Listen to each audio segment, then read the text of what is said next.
Cámara, acción. Ándale. Bueno, pues, buenas tardes a todos los asistentes a la parte de la tarde de este coloquio. Me toca a Frank.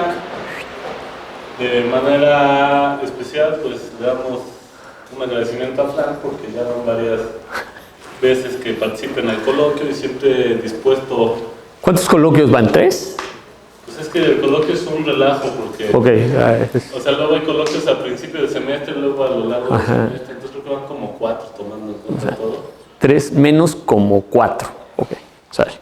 Y Frank ha estado activamente siempre participando, incluso de un día a otro ha aceptado las misiones imposibles, eso no cualquiera, y bueno, pues le agradecemos a Frank.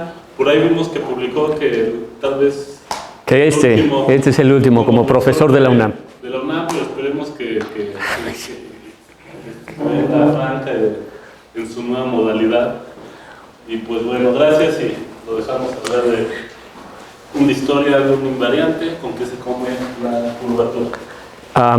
Buenas tardes. Como siempre, aprovecho para agradecer a los organizadores la oportunidad de venir a platicarles en este coloquio que, como todas las iniciativas estudiantiles, me parece un espacio y una oportunidad valiosas para hablar de matemáticas en un contexto personal, más cercano.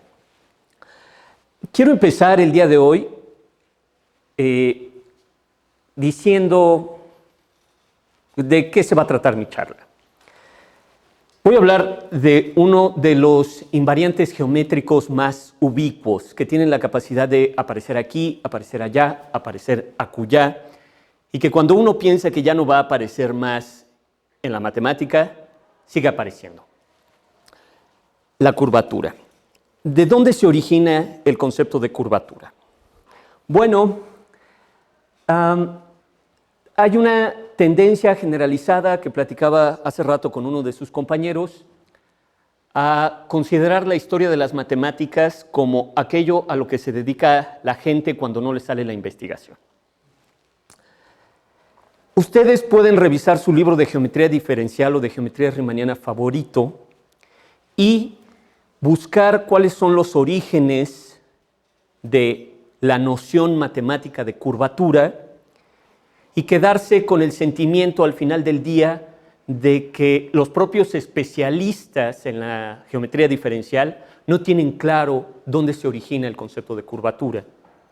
Si ustedes ya fueron sometidos a eso que se llama cálculo 3, seguramente ya vieron curvas parametrizadas, ya saben que ahí aparece de manera natural la noción de curvatura como justamente la normalización del vector aceleración de una curva parametrizada. Esa noción hace uso del lenguaje del cálculo vectorial, del cálculo diferencial, y yo podría hacer un sano ejercicio de curiosidad científica malsana y preguntarles si ustedes creen que el concepto de curvatura pudo haberse originado siquiera antes de la noción de cálculo, antes de la noción de derivada, antes de la noción de parametrización. Casualmente, como a mí me gusta jugar a las apuestas que yo sé que voy a ganar, la mayoría de ustedes dirían que algo así es casi inconcebible. La respuesta les va a sorprender. Bueno, uno siempre guarda un lugar especial en el corazón para su primer amor. Yo no soy la excepción. Yo recuerdo todavía con especial cariño aquel momento en el que mi maestra de kinder puso su mano suavecita sobre mi manecita y en ese momento me enamoré de ella. Mi primer amor al interior de la Facultad de Ciencias fue la geometría diferencial. Pero ahora quiero no solamente volver a este primer amor desde la perspectiva de la geometría diferencial, de la matemática pura y dura, sino quiero volver a este primer amor desde la perspectiva de la historia de las matemáticas. Y la historia no como la mayoría de la gente en esta comunidad piensa que se hace historia, es decir, una serie de chismes, anécdotas, comentarios de sobremesa, sino haciendo historia en serio, y eso es leyendo las fuentes primarias. El panorama del día de hoy, voy a empezar con los preámbulos a la historia de la curvatura. Estos 4 nombres: Nicolás Oresme, René Descartes, Christian Huygens e Isaac Newton, que cubren un periodo nada despreciable que va de los siglos XIV al XVII. Aquí, como pueden observar, estamos todavía con un pie en la Edad Media. Posteriormente, como toda charla que hable de algo diferenciable, tiene que aparecer el nombre de Leonhard Euler. Si no apareció Euler, hay algo que estás haciendo mal. Euler, el jefazo, tiene una memoria que él publica en francés en 1767, que son las investigaciones sobre la curvatura de las superficies. Posteriormente daremos otro salto de menos de 100 años, llegaremos a 1827 y llegaremos a las investigaciones generales sobre las superficies curvas de Gauss, uno de estos momentos estelares de la ciencia, de las matemáticas, que es cuando aparece el concepto en todo su esplendor y gloria de la curvatura gaussiana.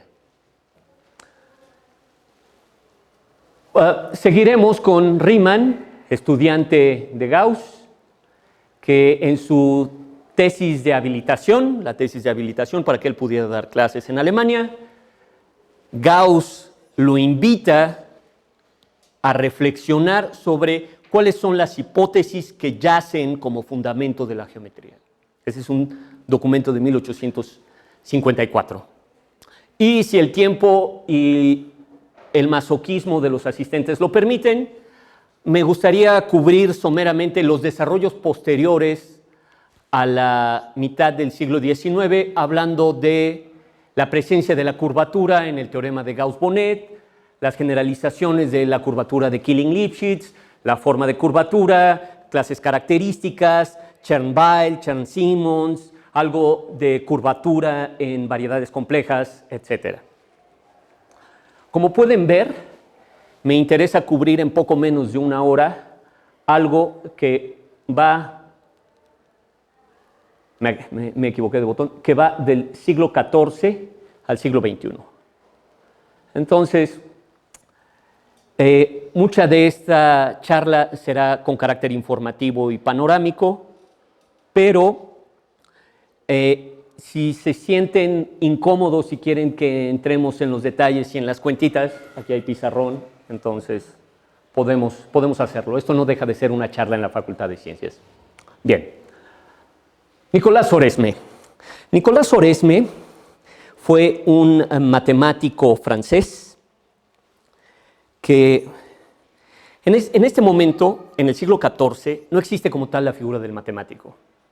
Es un filósofo natural, es un científico que es sacerdote. Él llega a ser obispo de la Catedral de Rouen, él ahí, y él tiene un tratado.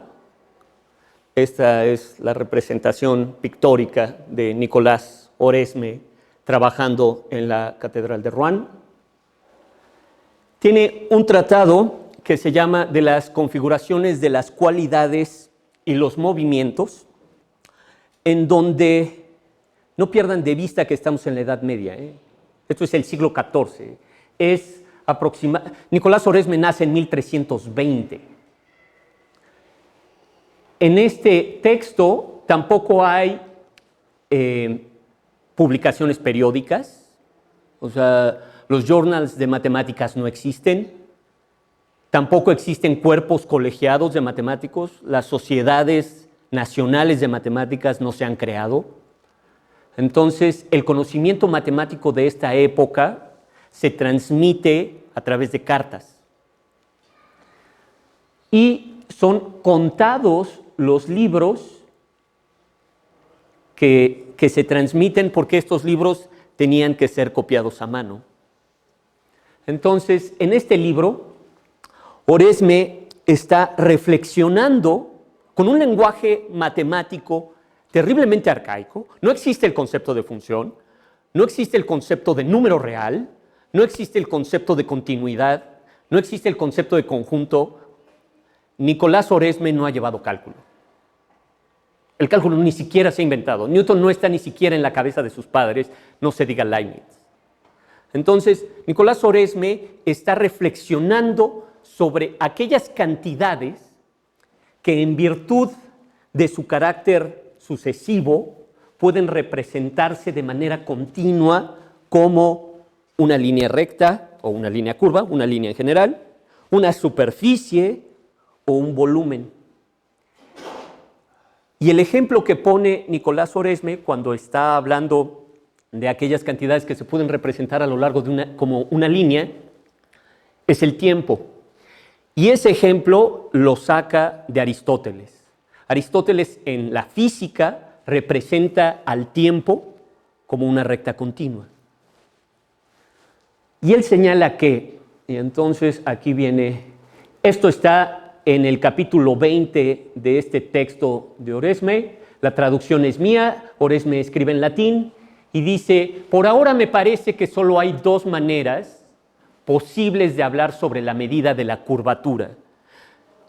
En el latín medieval de Oresme, él distingue entre líneas curvas, una curva, y curvitas. Curvitas es justamente el término que emplea Oresme para la reflexión que él está haciendo en este párrafo. Hay dos maneras de hablar sobre la medida de la curvatura. La primera es que el incremento de la curvatura depende de su alejamiento de la rectitud, de la noción de ser recto. Esto es medido, este alejamiento, ¿se entiende? Es medido por el ángulo constituido por una línea recta y una curva. Un ángulo mixto de los que ya hablaba Euclides. Yo no sé cómo les hayan enseñado a ustedes el concepto de curvatura en su curso de cálculo 3. No sé si todos hemos llevado ya el curso de cálculo 3 aquí. Pero esta desviación de la que habla Nicolás Oresme es terriblemente moderna. Porque lo que mide la curvatura de una curva es qué tanto se aleja esta de la recta que genera la mejor primera aproximación lineal, que es la que está dada por la recta tangente. Si tú tienes un movimiento curvilíneo,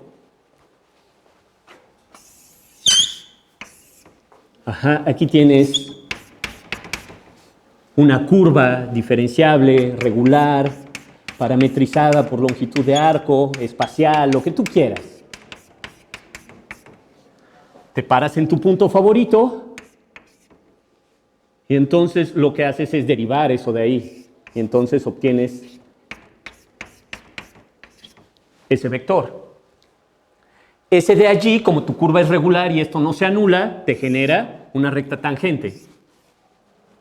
Lo que va a medir la curvatura es qué tanto te alejas localmente de esta mejor aproximación lineal. Eso es la curvatura, el lenguaje taquero para una curva en R3. Es lo que me está diciendo Nicolás Oresme, que no tiene la noción de diferenciabilidad, que no tiene la noción de curva en el espacio, que no tiene nada. Más aún,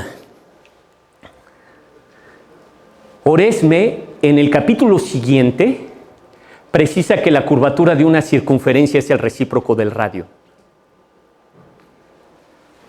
¿Se acuerdan cuál es la curvatura de una circunferencia? Es exactamente eso. Es decir, la noción que tiene Oresme en su cabecita con base en la evidencia histórica verificable en este momento es la misma noción que tenemos nosotros en el siglo XXI. Si tú tienes una circunferencia, voy a tratar de no hacer tanto ruido. Si tú tienes una circunferencia de radio R0, la curvatura de esta circunferencia como curva parametrizada será 1 entre R0. Y está de nueva cuenta lo que ustedes ya saben. O sea, si esto está parametrizado en sentido positivo, obtienes la primera derivada, que siempre es ortogonal al radio del punto en el que estás parado. Si vuelves a derivar, ¿qué pasa? ¿En qué dirección va la segunda derivada? En la dirección del radio. Y su medida es justamente esto que está aquí. Eso está en Oresme, ¿eh? No hay más.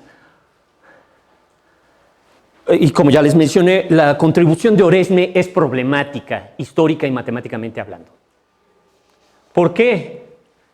Porque Oresme tenía una noción primigenia de los ejes coordenados. Sí, también en esta obra nos habla de una noción primitiva de abscisa y de ordenada.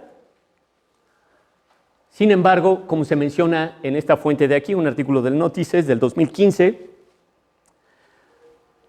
como no se conserva muchos documentos autógrafos de Oresme y de sus obras, saber cómo llegó él a esta idea aquí,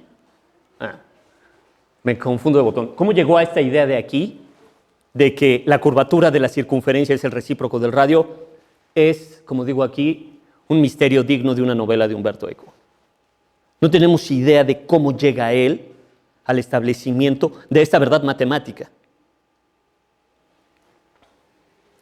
De hecho, el artículo que está aquí se subtitula Nicolás Oresme y su concepto de curvitas, un misterio medieval. Entonces ya saben, el día de mañana, cuando ustedes se mueran y lleguen a los infiernos, porque Nicolás Oresme, a pesar de ser sacerdote, como buena parte de los sacerdotes que andan pululando por ahí, seguramente está en los infiernos, ya saben qué es lo primero que le pueden preguntar. ¿Cómo le hiciste para llegar a ese concepto de curvatura? Al día de hoy no se sabe. Y esto es historia seria, no es especulación malsana, no queremos especular. Kepler. Bueno, Kepler es un gran matemático. Es un gran matemático. Recomendación general para hoy en la tarde que no tengan nada que hacer. En Google Books busquen La astronomía nova de Kepler. Es una obra de 1609 en donde se van a dar cuenta del gran matemático que era Kepler con el estudio que hace de los poliedros truncados. Ya se sabía de los sólidos platónicos, entonces la pregunta es si existen otros sólidos semirregulares, es decir, que tengan caras que son congruentes entre sí, pero que pertenezcan a dos familias.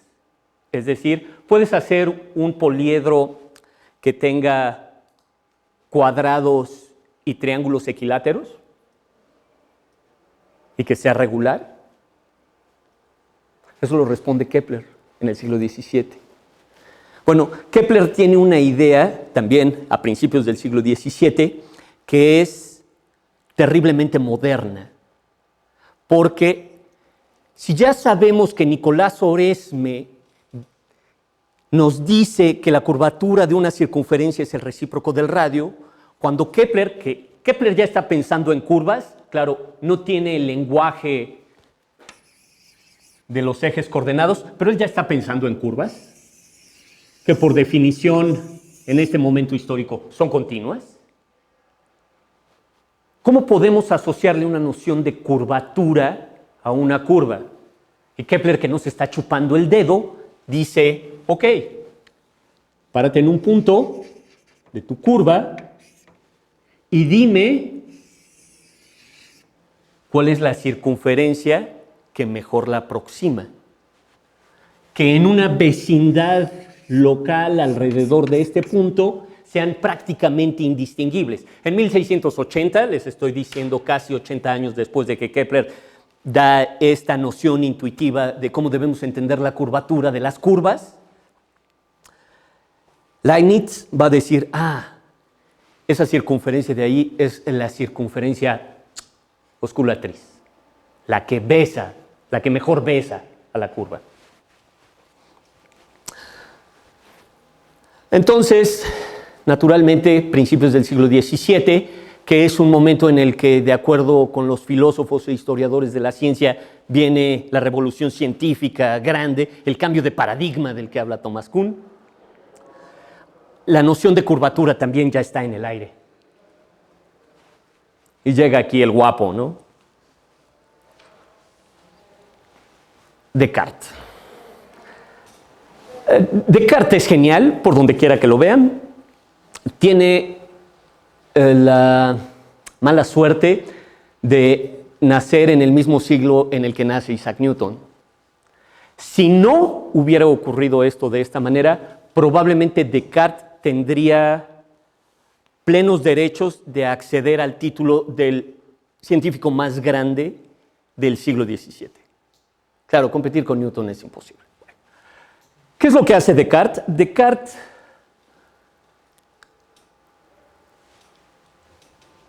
publica un libro deslumbrante en 1637. Él está refugiado en Holanda. Descartes es mercenario. A diferencia de los matemáticos como ahora los conocemos, Descartes no es un académico. Él no tiene un lugar como el Departamento de Matemáticas para ir ahí tranquilamente a hacer ciencia y a hacer investigación. Descartes se tiene que llevar el pan a la boca poniendo su espada al servicio de los príncipes europeos que lo pueden pagar. Entonces, en este momento, Descartes está en Holanda, afincado. Se entera con horror de que la Inquisición está persiguiendo a Galileo. Entonces, por eso siempre es muy renuente a publicar sus descubrimientos científicos. Pero Descartes no es idiota y sabe que el fruto de sus investigaciones científicas y filosóficas son oro molido. Publica en 1637 el Discurso del Método, que es una de las obras filosóficas fundamentales de la cultura occidental. Si no la han leído, léanla en una noche de desvelo. Es un documento terriblemente breve, en donde Descartes está buscando, fiel a su espíritu filosófico, encontrar cuáles son aquellas verdades indubitables a partir de las cuales puedo construir el conocimiento científico. Y naturalmente, si los sentidos me engañan, si yo no soy tan guapo como creo ser cuando me miro al espejo, que no lo creo, pero ¿cómo puedo llegar a tener certeza de lo que conozco? Si de repente vamos caminando por la calle y vemos una torre a lo lejos y pensamos que es una torre cilíndrica, pero cuando nos acercamos nos damos cuenta de que es un prisma rectangular, entonces, ¿cómo puedo tener certeza de lo que afirmo a partir de los sentidos? ¿Cuál es la certeza que puedo tener al respecto? Sale, bueno. Lean el Discurso del Método. El Discurso del Método viene acompañado de 3 apéndices que son, y aquí depende de si se lo preguntas a un filósofo o se lo preguntas a un matemático. Si le preguntas a un filósofo, el filósofo te responderá. Los 3 apéndices, la dióptrica, los meteoros y la geometría, son los apéndices en los que Descartes aplica a la filosofía natural su método planteado en el Discurso del Método. Yo creo todo lo contrario. Yo creo que el Discurso del Método es la introducción a las obras científicas de Descartes, en particular a la geometría. La geometría viene en 3 libros y allí lo que hace Descartes es introducir un sistema de ejes cartesianos, los llamamos ahora, intrínsecos, para resolver un problema geométrico de la antigüedad que, de acuerdo con las fuentes, en este caso Papus de Alejandría en la colección matemática, no había podido ser resuelto por Apolonio, ni Euclides, ni nadie de los matemáticos de la antigüedad clásica. Introduce coordenadas en la geometría y Descartes está convencido de que hay un maridaje entre álgebra y geometría y que prácticamente se tiende una correspondencia biunívoca entre estos dos lenguajes.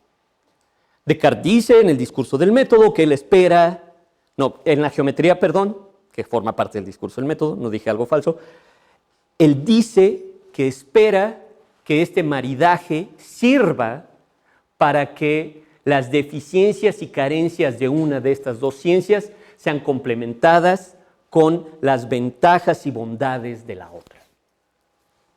Es decir, Descartes está convencido de que su análisis algebraico es la herramienta que va a revolucionar la ciencia. Y en parte tuvo razón. Entonces, llegamos aquí a algo que probablemente ustedes me puedan decir en este momento que no tiene mucha relación con la curvatura, pero la respuesta en verdad es que sí. Y quiero titular esta parte de la charla como Descartes, precursor del cálculo, provocativamente. Porque no olviden que en este momento está el problema de las tangentes, que es yo te doy cualquier curva y te doy un punto sobre esta curva. Y te pido que traces la tangente y que encuentres la normal. Ustedes pónganse a pensar lo complicado que puede ser esto si no tengo la descripción cartesiana de los sistemas de coordenadas. Porque todos ustedes lo que harían es decirme, güey, no inventes, o sea, tienes esta curva de aquí y quieres encontrar la tangente en este punto de acá, pues solamente dime cuál es la ley de variación. Aquí tomé una curva plana. Dime cuál es la ley de variación que te describe esta curva como un movimiento continuo y con base en eso haces eso de ahí, sacas el vector tangente que te genera la recta tangente y con eso mismo puedes sacar la recta normal en ese punto. Y ustedes dicen, pues nadie pierde la cabeza por eso, ¿no? El problema de cuando algo se vuelve tan trivial y cotidiano en la ciencia es que esta trivialización puede esconder tranquilamente 300 años de historia. Este problema, si no tienes la descripción en coordenadas, se vuelve un problema terriblemente difícil. Porque de entrada, ¿cómo describirías una curva como lugar geométrico si no tienes la noción de conjunto, si no tienes la noción de plano cartesiano, si no tienes la noción dinámica de punto que se mueve en función del tiempo, si no tienes nada?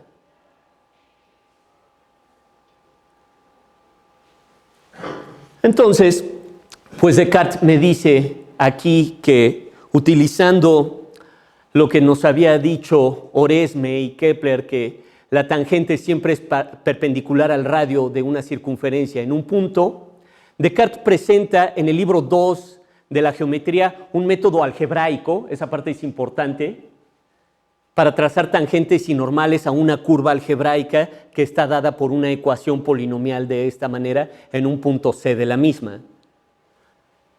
Ese es el diagrama que está en el segundo libro de la geometría de Descartes, donde tenemos esta curva AC, que es una curva algebraica que satisface esto de aquí, y lo que queremos hacer es construir una normal o una tangente en el punto C. ¿Qué es lo que hace Descartes? Lo que hace Descartes es verdaderamente brillante. Ahí tenemos el mismo diagrama. Entonces aquí lo que estoy haciendo es que este segmento de aquí, AM, lo bautizo como X, CM lo bautizo como Y, PA, que es todo este pedazo que está aquí, lo bautizo como V, y PC, el punto que me interesa sobre la curva con P, lo bautizo como S. ¿Sale? Y tengo la ecuación definitoria de la curva en estas coordenadas intrínsecas que tengo aquí. Y ahora, ¿qué es lo que hace Descartes? Te dice, ok, tú ya sabes cuál es la ecuación de una circunferencia. tómala de esta manera. ¿Esa quién es? Es precisamente la circunferencia con centro en P, porque PA es B, y estoy tomando mi eje desde el punto A, el A es mi origen, sale, Y no tengo componente en Y, entonces estoy parado en P, y el radio es justamente PC. Tienes esa circunferencia de allí. Muy bien. Entonces, tienes dos ecuaciones en X y Y, y lo que tienes que hacer sencillamente es eliminar X o Y entre estas dos ecuaciones, de modo que la ecuación resultante tenga una raíz doble. ¿Y qué es lo que está haciendo Descartes? En lenguaje taquero. Si tienes una curva plana,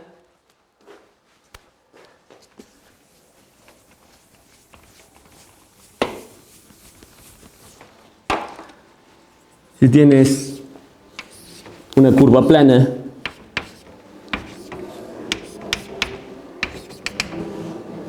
y me dices que aquí hay una circunferencia, esta circunferencia, si tú me dices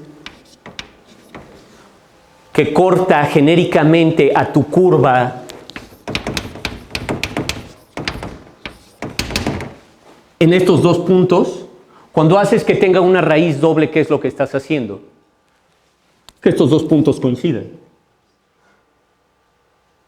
Me queda claro que de ahí vas a sacar la tangente, porque Newton te diría que la recta tangente no es otra cosa más que la recta que es el límite de las secantes. Ahí tienes esa secante. Si haces que estos dos puntos coincidan, tienes esta nueva circunferencia que tiene una raíz doble en este punto, y entonces recuperas lo que te decía Kepler. Es decir, esta circunferencia en donde colapsaste estos dos puntos de intersección entre la circunferencia y la recta en uno solo, ahí lo que obtuviste fue justamente la circunferencia que mejor aproxima a tu curva en ese punto, la circunferencia que Leibniz posteriormente llamará la osculatriz, y que al ser la mejor aproximación de esa curva, tienen la misma tangente. Eso es lo que está detrás de todo esto. Y esto ya lo está haciendo Descartes en 1637. No hay cálculo aún. Lo está haciendo con un procedimiento meramente algebraico. Claro, ustedes ya saben el final de la película y saben que detrás de esto hay un procedimiento de paso al límite, el límite de las secantes. Pero eso no está en la cabecita de Descartes. Y con respecto al método que presenta Descartes en el segundo libro de la geometría para el trazo de las tangentes, y claro, si ya tienes la tangente ahí, date cuenta que la normal es justamente la recta que pasa por el punto en cuestión y el centro de la circunferencia osculatriz.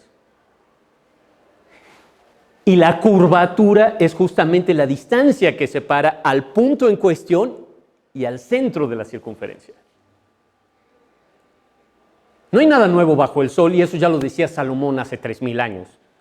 En matemáticas ocurre normalmente lo mismo. Descartes nos dice, os haré decir que la determinación de las normales, es el problema más útil y el más general, no solamente de los que yo sepa, sino de los que yo haya deseado saber en geometría.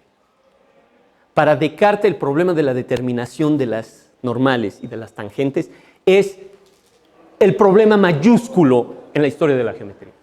Ese es el problema que el joven Newton, cuando llega en 1664 al Trinity College a Cambridge, hay evidencia histórica de que uno de los libros que él trae consigo es la geometría de Descartes en la edición latina de Van Schooten.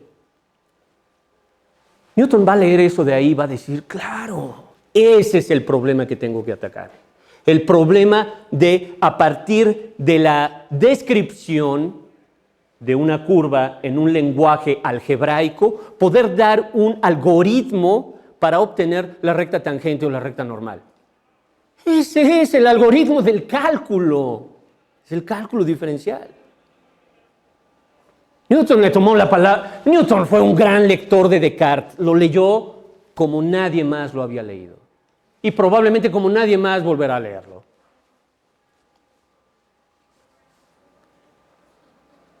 Huygens. Huygens es quien pone ya en un lenguaje más parecido a lo que hacemos actualmente con la curvatura, todo esto. Huygens ya está pensando en las cuestiones de recta tangente,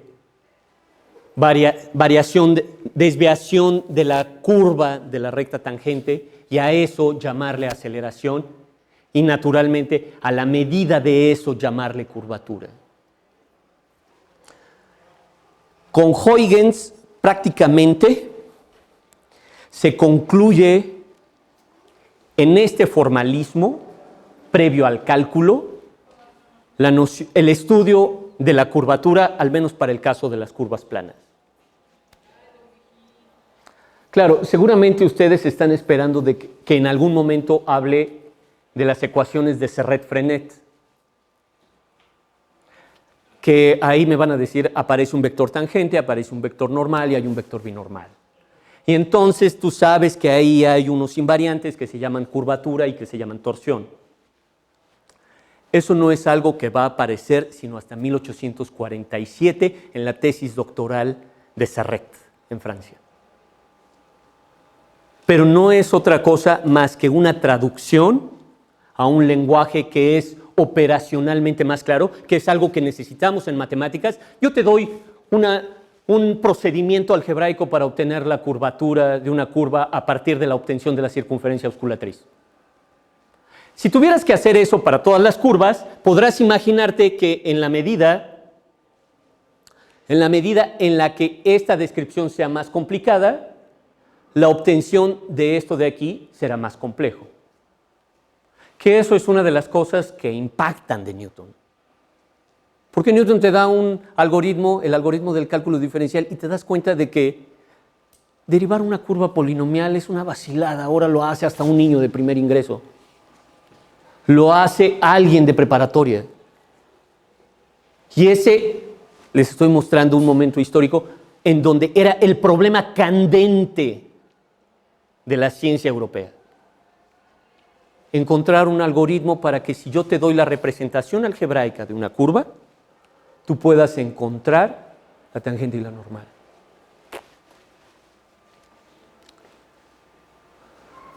Ahí está Christian Huygens. Y bueno, Newton,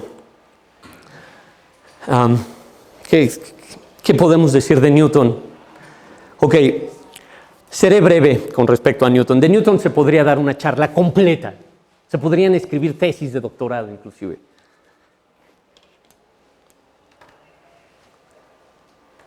Newton habla de la noción de curvatura en un lenguaje que ya es mucho más cercano a nosotros.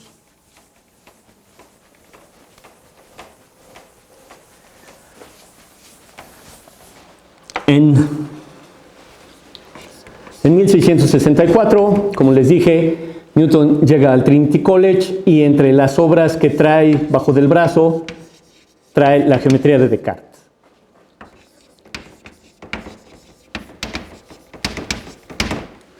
Y como les mencioné, el gran logro cartesiano es decir que una sección cónica, tal y como la entendía Apolonio, es lo mismo que un polinomio de segundo grado con coeficientes reales en dos incógnitas. Descartes es el primero en la historia que se da cuenta de esa equivalencia. Sí, la sección cónica puede ser degenerada, esto de aquí puede ser un cuadrado perfecto, lo que ustedes quieran. Descartes está consciente de eso, no se chupa el dedo. Yo no sé ustedes por qué no han protestado en su curso de Geometría Analítica 2 para que les digan qué ocurre cuando tengo esto de aquí.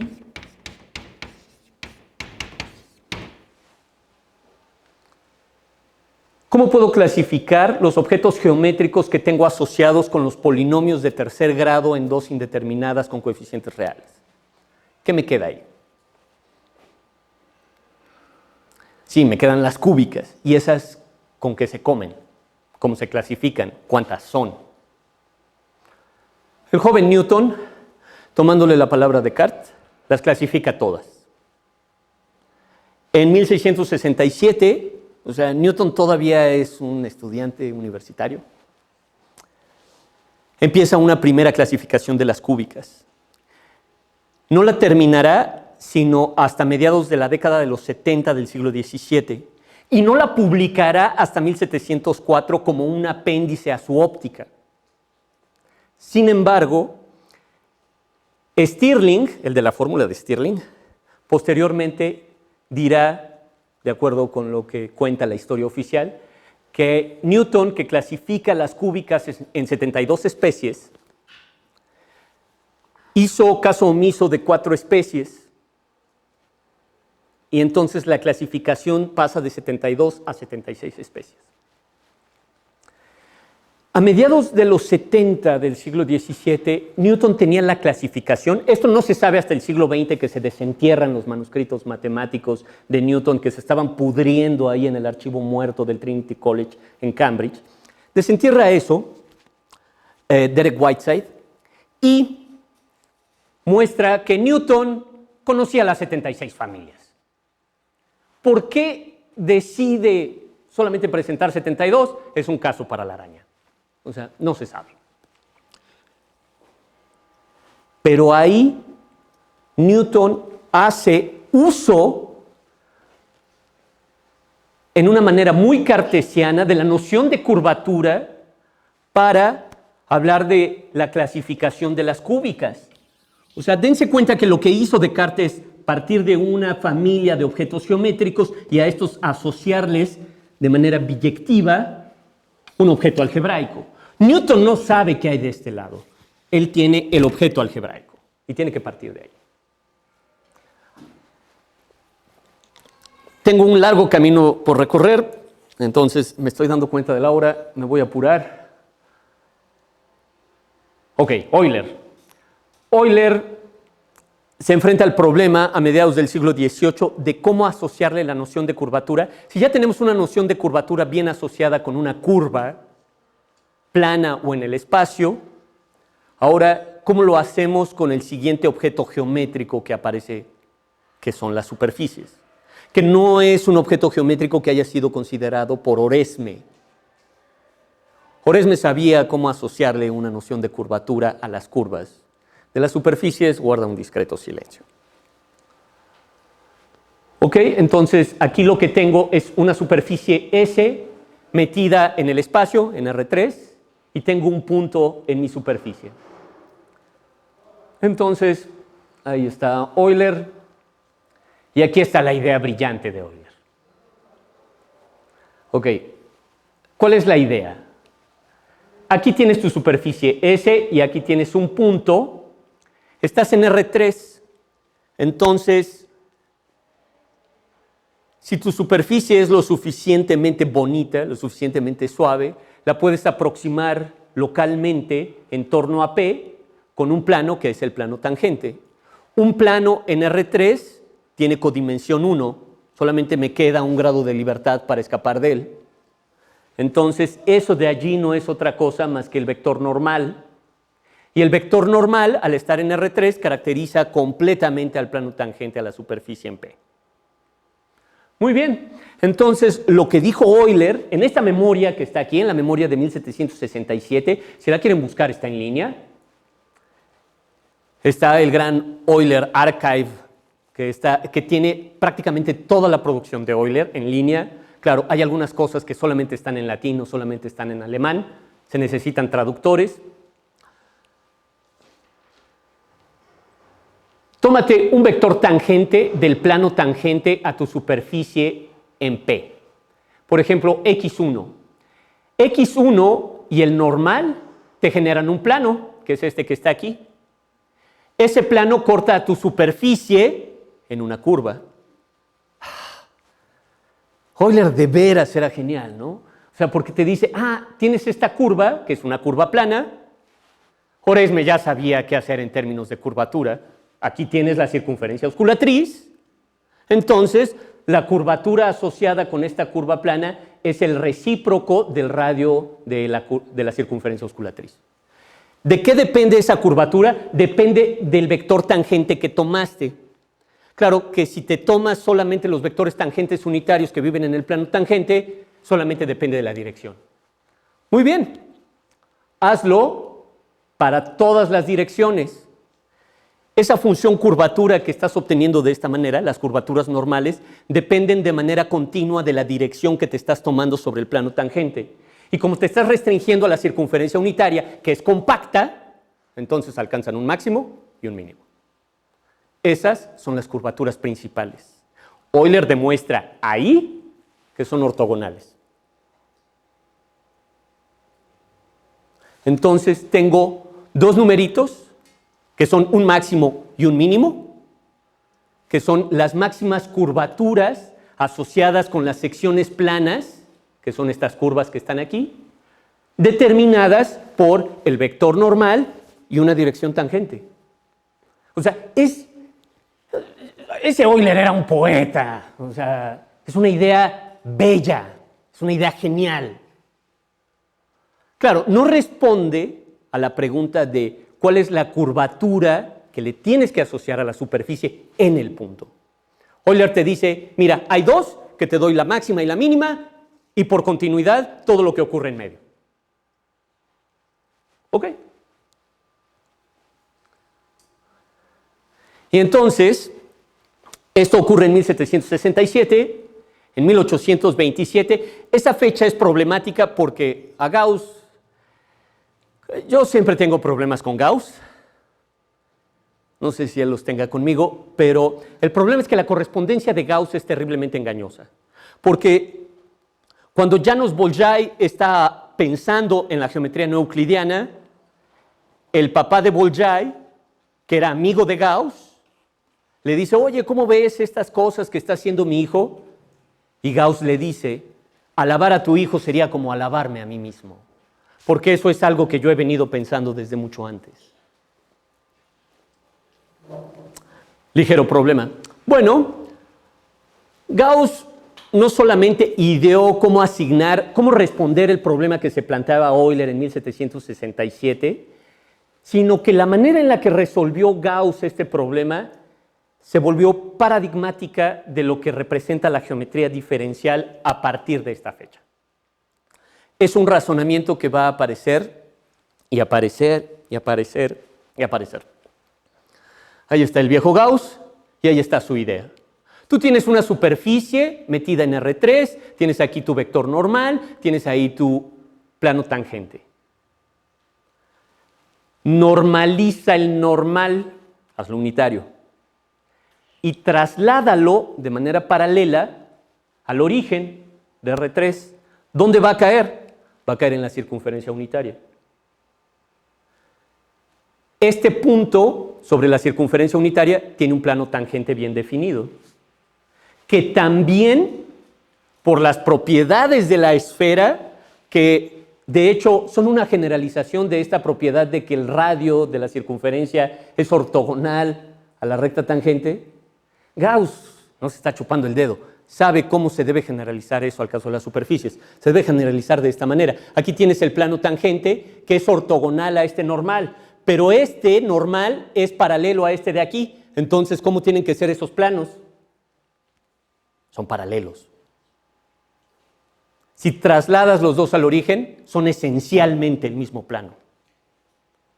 Entonces, esta cosa que aparece aquí, que se llama el mapeo de Gauss, es una transformación que me lleva de la superficie a la esfera unitaria, pero cuya linearización, cuya derivada, cuya diferencial es una transformación lineal entre los planos tangentes. Este plano tangente y este de aquí los puedo considerar el mismo. La diferencial del mapeo de Gauss es una transformación lineal de R2 en R2, que además resulta ser autoadjunta. Si es autoadjunta, entonces tiene dos valores propios reales. Y lo que Gauss prueba en 1825 es que esos dos valores reales son las curvaturas principales de las que hablaba Euler. Todo cuadra. El determinante de la diferencial del mapeo de Gauss es el producto de los elementos que están en la diagonal. Ya la diagonalizaste, ya me dijiste que ahí están las curvaturas principales. El determinante, que es un invariante que no depende de la base que elijas, es el producto de esas dos curvaturas principales. El producto es lo que estás buscando. El producto es la curvatura gaussiana. Y dices, wow, o sea, chapó, o sea, el tipo de veras era genial. O sea, querían un pretexto para salir de aquí diciendo que Gauss era genial. Ese es un buen pretexto. Porque entonces, tengo muchos recordatorios, así que la curvatura gaussiana, que al parecer depende del transporte paralelo que tú hagas de este vector normal, este vector normal depende de alguna manera de cómo se sienta tu superficie en el espacio, pues resulta que no lo es tanto. Gauss prueba en sus investigaciones sobre superficies curvas en 1827 que la curvatura gaussiana solamente depende de la métrica que tú le montes a esta superficie de aquí y de las derivadas parciales de esta. Hay una métrica aquí involucrada en este plano tangente, que normalmente es la métrica inducida por el medio ambiente, por la métrica de R3, la métrica euclidiana usual. Entonces, él prueba que esa curvatura gaussiana solamente depende de eso. Es decir, es un invariante geométrico diferencial. No cambia bajo isometrías locales. Si tú tienes dos cosas que localmente tienen la misma métrica, las cosas miden lo mismo con la métrica local, entonces su curvatura gaussiana será la misma. ¿Tengo tiempo para un ejemplo? ¿Cómo ando de tiempo? Me quedan 5. El cono y el plano. Si tú cortas el cono por una de las generatrices, no, mejor el cilindro y el plano. Si tú tienes el cilindro, el rollo de papel higiénico cuando ya se le acabó el papel, y lo cortas por una de las generatrices y lo extiendes, ¿qué te queda? Un plano. Entonces, eso es una isometría local. La curvatura gaussiana del cilindro y del plano es 0, porque las secciones normales todas son rectas. Ya acabaste, acabas de probar que el cilindro y el plano son superficies gaussianas de curvatura constante, 0. El cálculo que hagas localmente en el cilindro o en el plano va a ser el mismo. Ok, Riemann esencialmente lo que hace es tomarle la palabra a Gauss. Y Riemann lo que hace en su habilitación de 1854 es decir, tú tienes algo que localmente hay un abierto en el que esto se ve, tiene ahí unas coordenadas torcidas.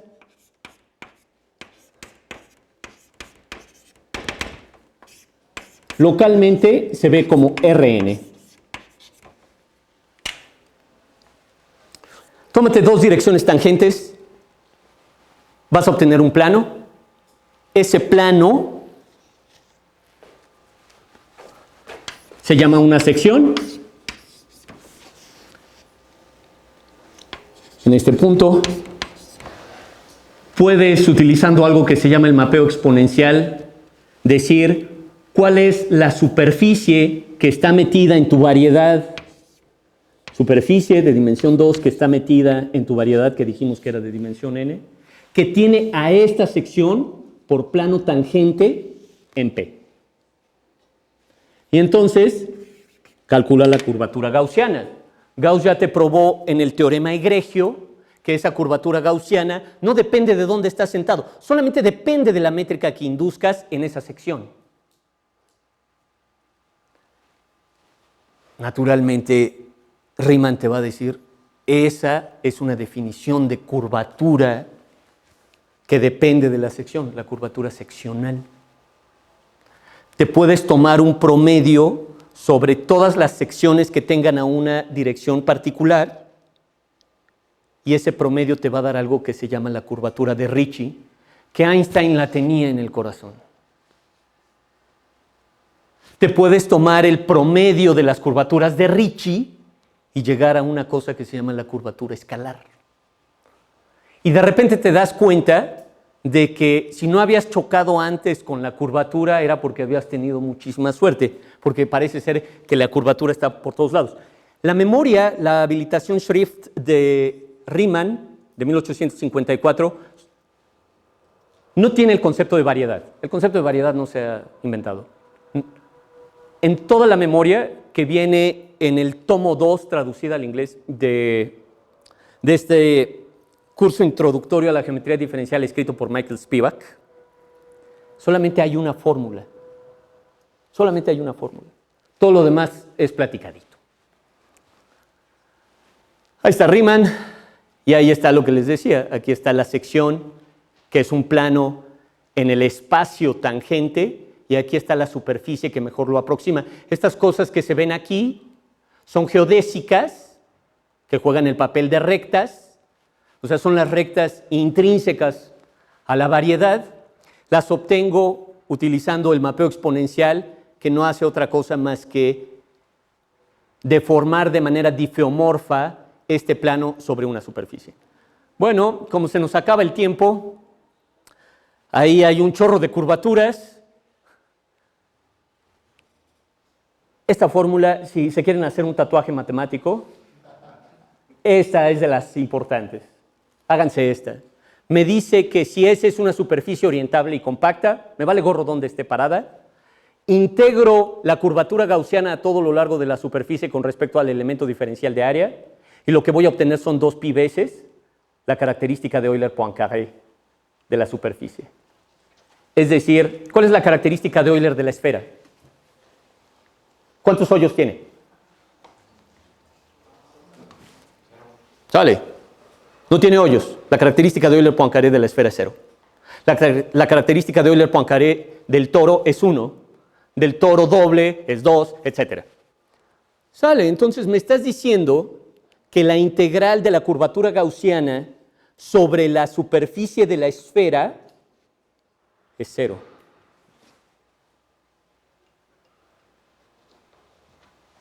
Esto no es más que una suma continua, ¿eh? O sea, yo no sé cómo vean ustedes la integral. Para mí la integral es una suma continua. Hay que sumar con ganas sobre todos los puntos de la esfera. Y es ligeramente más interesante porque si tú esto de aquí es un invariante topológico. Si tú tienes dos superficies, una, la esfera bonita, en donde la integral de la curvatura gaussiana te da 0, y tienes otra superficie anudada y lo que tú quieras, pero la integral de la curvatura gaussiana también te da 0, si son superficies compactas y orientables, son homeomorfas entre sí. La anudada tiene que ser una esfera anudada. De alguna manera, la curvatura no, porque Gauss en el teorema egregio me dice que depende de una consideración métrica, pero la integral de eso ya es un invariante topológico. Yo dije que era 0, ya no me acuerdo. Bueno, pues. Espérame. Ah, no, sí, tienes todas las. Ay, gracias. A ver, entonces. Y esto es lo último que quiero mencionar, ¿no? O sea, tengo un grupo de Lie con álgebra de Lie G garigoleada y tengo un as principal. Este es un fibrado en el que la fibra es justamente este grupo de Lie. Entonces, a ti que te gustan las formas, tengo una unoforma que toma valores en el álgebra de Lie, que es la fibra aquí. La linearización de la fibra es esta álgebra de Lie. Entonces, todo lo que está aquí prácticamente es un coqueteo entre la topología, entre la geometría diferencial, entre la teoría de grupos. En el siglo XX, Cartan nos dice que podemos definir una forma de curvatura de esta manera que está aquí, donde este es justamente el corchete de Lie, del álgebra de Lie correspondiente, y X y Y son campos vectoriales tangentes en el espacio total de este fibrado.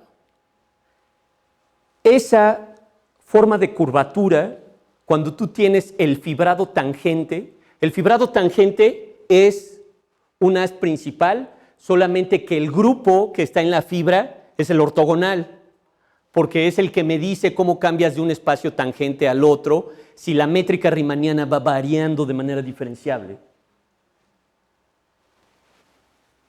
Este formalismo visto de esta manera terriblemente sofisticada no es otra cosa más que lo que ya me había dicho Riemann en 1854.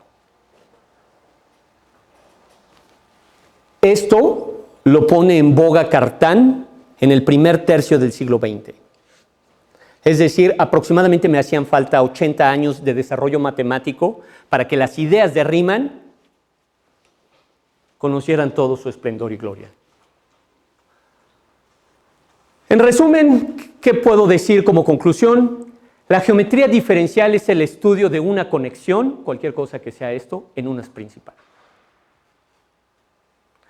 Mi recomendación es, como esto es un coloquio de orientación matemática, si ustedes quieren venderle su alma al diablo de la geometría diferencial, tienen justamente que saber cuál es el significado, que yo no vine a hacerlo aquí, de esta palabra y de esto que está aquí.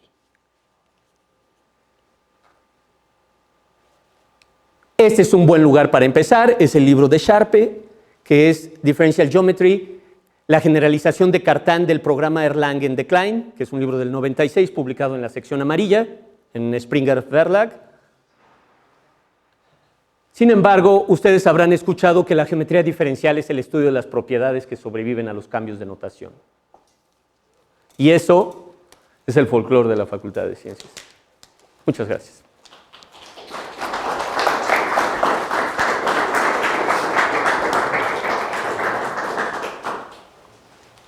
Bueno, oigan, vamos un poco cortos de tiempo, entonces una pregunta. Media pregunta.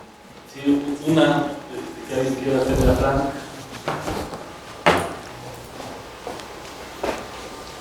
¿No?